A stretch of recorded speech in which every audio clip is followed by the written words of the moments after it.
Welcome back to the Living Higher series. This week's topic is called Stop Regretting and Start Living.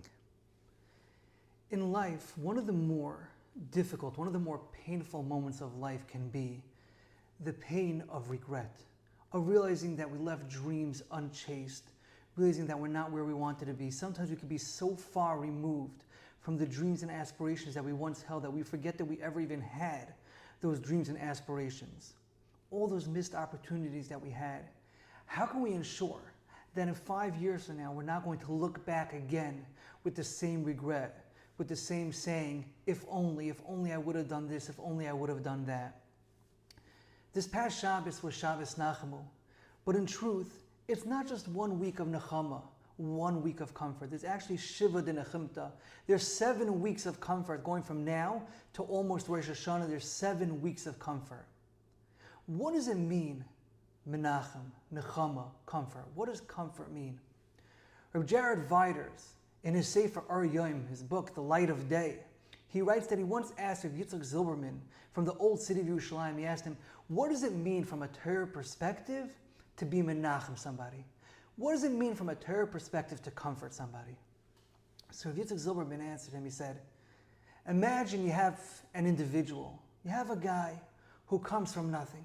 He has nothing, he has no money, no anything, no background. And he starts working an odd job here, an odd job there.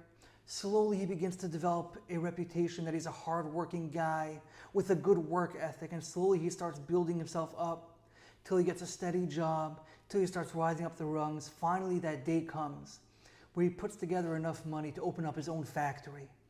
By all means, by all estimations, he's now going to start netting a handsome profit. He's going to be turned into a premier businessman. This factory is going to put him on the map. He gets a knock on the door that night, and the fire chief is standing there. The fire chief says, I have some bad news for you. Unfortunately, there's a fire at your facility, and the whole thing went up in smoke. The Morris K. Blister pencil factory is no more. It's gone.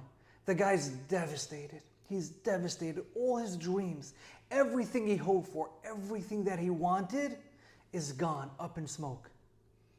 Asked Rav Yitzchak Zilberman, how could you be Menachem, such a person? How could you give such an individual comfort?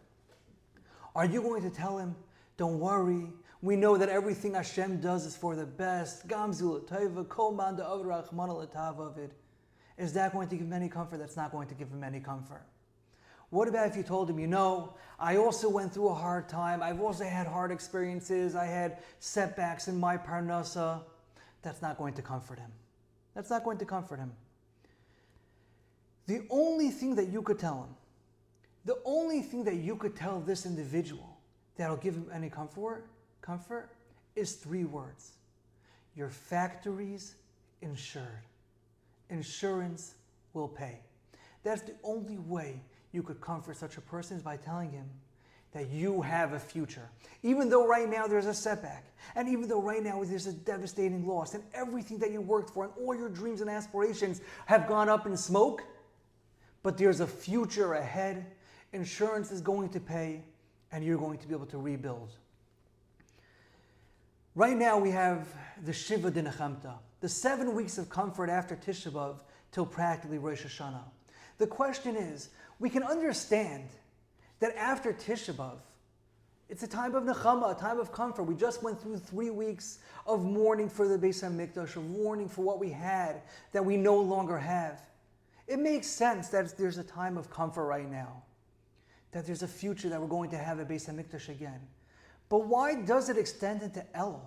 Isn't Elul a time of tshuva, a time of repentance? Isn't Elul a time when we're preparing ourselves for the Yom HaDin, for Rosh Hashanah and Yom Kippur? Why is most of Elul part of the 7 weeks of comfort?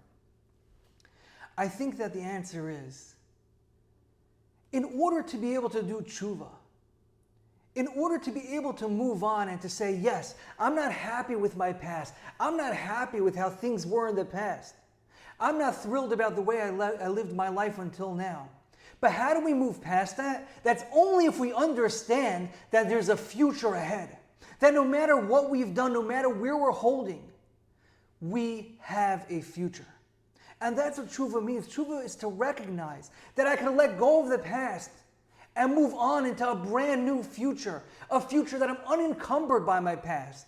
Yes, we have to look back at our past and regret what we've done wrong, but we should only be looking at our past through a futuristic lens, through a lens of how is my future going to be different, not to live, get stuck and wallow in our past. You know, there's a fascinating Kedushas Levi, Reb Levi Yitzchak Barditchev, the Heilige Barditchev, where he says, incidentally, this is on Megillas Eichon, Perek Hey, Paschav Alf, and I'll read you what he says. He says, Ki be'esha oisa tshuva, maimin shuke is berich hadasha, uvezeh Hashem yisbarach b'roiv rachmav, einay maske le'avonis reishonim. Avalem chas v'shalom einay mamin b'zeh, chas v'shalom loy mahani hatshuva. When a person does tshuva, he has to believe that he becomes a Beria Chadasha, that he's a new creation that HaKadosh Baruch Hu, out of his love and mercy, does not remember his past, does not remember the Averos that were done. Says the Barditchever, if Chas v'Shalom you don't believe this, if you don't believe that you're a new creation, if you don't believe that your future is unencumbered by your past, Chas v'Shalom your tshuva won't help. Let's think about this for a minute. And let's realize what the Barditchever is saying.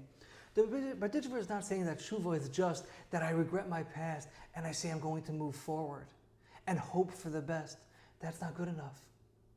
I have to believe in a future unencumbered by my past. I have to believe that the world is wide open to conquer.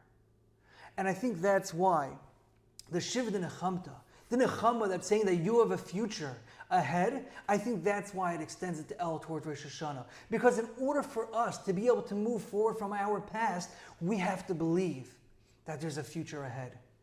Let's try to live a little higher and let's realize, let's really internalize this, that there is a future ahead, no matter who, what, where, why, when, no matter what we've done.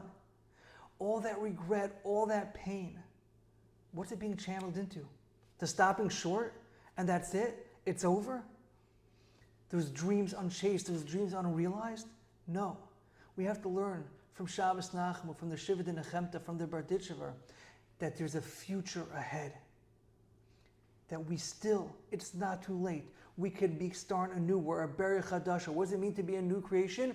It means you don't have a past. You are unencumbered by the past. Whatever it was that happened until now, we could leave that behind.